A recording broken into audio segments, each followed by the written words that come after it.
Ética Nicomaquia, Aristóteles, siglo IV a.C. Libro 10. Naturaleza del placer y la felicidad.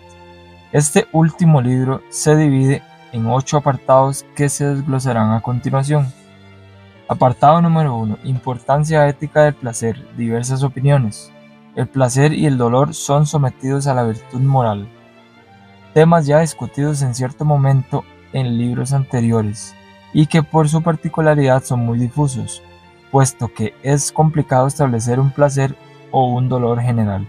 Sin embargo, estos surgen como opuestos, pues mientras el placer se busca, el dolor se evita. Apartado número 2. Sigue el examen de otros argumentos sobre el placer. Se discute el hecho de si el placer es en sí malo. Luego se determina que en realidad no se puede descartar que no sea bueno tampoco.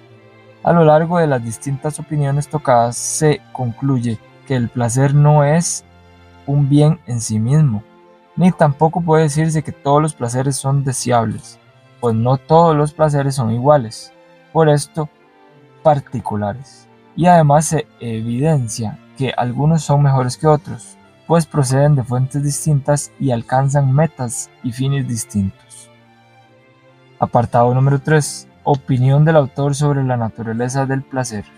Se determina acá que el placer no es un movimiento, sino un todo que hace que en las actividades se persiga la excelencia de las mismas. Cuando esta actividad es experimentada varias veces, se pierde el interés, y por eso es que ya no causa placer. Finalmente se concluye que el placer siendo el fin de la actividad, la vida misma se une al placer y su búsqueda, así como el placer se une a la misma, e imaginar la vida sin el placer es una cosa espantosa. Apartado número 4. Diferencias específicas de los placeres. Cada placer es distinto por la actividad que perfecciona, de tal manera que la búsqueda del placer perfecciona la actividad que le corresponde, así como el arquitecto, el músico o el geómetra se deleita cada uno en las actividades de cada oficio, y estas actividades son perfeccionadas en gran medida cuando causan placer a quien las practica. En otro punto, no coexisten dos placeres al mismo tiempo, y si lo hacen no perfeccionan las actividades con excelencia, ya que un placer se sobrepone a otro. Así como quien se deleita en la música, si escucha música leyendo o escribiendo no podría concentrarse en los estudios con excelencia. Finalmente, el placer no es el mismo en todos los humanos ni en todas las especies, de tal forma que el caballo no cambiaría el placer de la hierba por el placer del oro. Apartado número 5. Contenido de la felicidad. No siendo la felicidad un modo de ser, como ya se tenía establecido, surge aquí el gran cuestionamiento de si el placer es bueno o es malo. Sin embargo, el hombre virtuoso, siéndolo, procurará y se inclinará por los placeres que conlleven a fortalecer las actividades buenas, aquellas actividades que solo los hombres realmente buenos y virtuosos harían, alejándose del placer por diversión, confundido muy a menudo con la felicidad. En definitiva, la vida feliz está en las actividades conforme a la virtud. Apartado número 6. La felicidad perfecta. Siendo la felicidad una actividad enfocada en las virtudes más excelentes, los hombres buenos buscarán esta actividad por su naturaleza. Si esto sucede de esta manera, se dice que estamos frente a una persona realmente feliz. Ahora, para Aristóteles la felicidad perfecta requiere de ocio y por tanto es alcanzada mediante la contemplación y el uso meramente de virtudes intelectuales, siendo el intelecto la característica más representativa y distintiva del ser humano. Apartado número 7. Argumentos sobre la supremacía de la vida contemplativa. Se dan una serie de argumentos, apelando nuevamente al rasgo de la intelectualidad humana y a las virtudes éticas e intelectuales. De esta manera, la felicidad perfecta, como se concluye en el apartado anterior, se consigue mediante la contemplación. Seguidamente se dice que para ser realmente feliz se deben tener incluso atributos divinos, pues los dioses alcanzan este estado debido a la contemplación de la que son partícipes. De esta manera, un hombre feliz posee atributos divinos. Sin embargo, entre el hombre y los dioses difiere el punto de la corporalidad, de tal manera que no se puede vivir en la contemplación como los dioses, ya que se necesita de bienes externos que procuren el bienestar físico de manera moderada.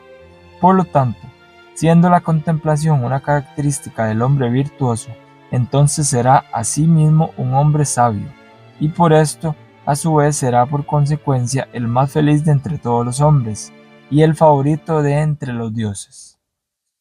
Apartado número 8 y último. Necesidad de la práctica de la virtud. Transición de la ética a la política.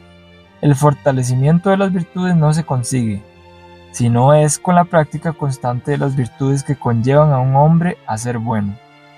Sin embargo, esto es problemático, pues para alcanzar esta práctica se debe estar sometido a ejemplos que le permitan a un hombre llegar a ser virtuoso, y ciertamente muchos no tienen la dirección correcta, ni noción del bien por excelencia, por lo que la práctica de las virtudes ni siquiera se presenta. En este punto es donde se desvía la discusión desde un plano ético, donde hay malos y buenos ejemplos, y buenos y malos principios, hacia un plano político. Así, se debe regular lo que se aprende, lo que se enseña, lo que se ve, lo que se escucha, etcétera, etcétera. Todo esto con el fin último de formar ciudadanos que no sigan malos ejemplos y que exista un marco legislativo y judicial que asegure en cierta medida hombres buenos o al menos con sanos principios que les proporcionen herramientas morales que preserven el Estado, así como en el Estado también del Padre para con el Hijo. Luego Aristóteles, por último, deja claro la importancia de la política, siendo elemental para el bienestar de las ciudades y de sus ciudadanos, y cómo se la toma muy pero muy en serio, añadiendo la importancia del buen político y reclamando a los sofistas verla como algo a lo que cualquier hombre puede aspirar, y de practicarla de manera descuidada sin el mínimo de la prudencia necesaria, confundiéndola incluso con la retórica, añadiendo que en parte juega la experiencia, pero que ésta sin recursos escritos, siendo estos los legados de la experiencia pasada, carecen de algo, y que, a su vez, aquellos que carecen de experiencia y solo toman del recurso escrito están mal preparados. El libro concluye queriendo entrar a discutir cómo algunos gobiernos son mejores y por qué algunos fracasan y otros no, y cuál régimen es el mejor. De esta manera concluye así el libro, con una especie de preámbulo para el curso sobre política, presente en una obra de este mismo nombre. Y así concluye el libro de Ética Nicomaquia de Aristóteles.